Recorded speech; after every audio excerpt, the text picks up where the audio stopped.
บทกลอนขาดเสือกันหนาวอ่านและเขียนโดยต้นหังกลางป่าหนาวเน็บเน่งเนื้อเพื่อจองของตัวตีนกระโตเย็นคิ้งเหยือกเย็นหลายมือ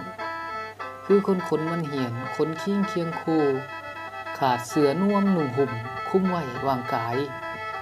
ลมหนาวจวนจวบพ่อมาผ่านตามปีละเนาะการเวลาเลยถึง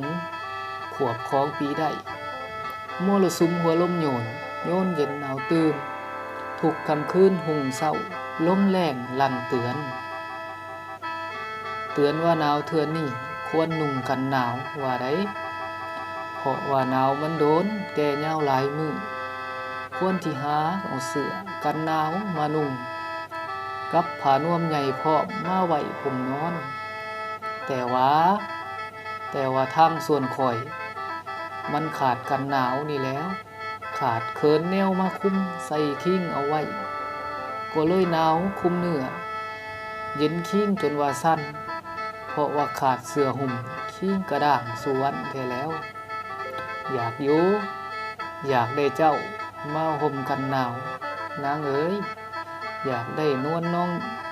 ละออนางห่มคิ้งแทนเสือ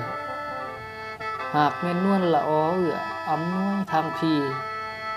สิขอมีตั้งแต่น้องเป็นผ้าห่มคิ้งตลอดไปแท้เด้อ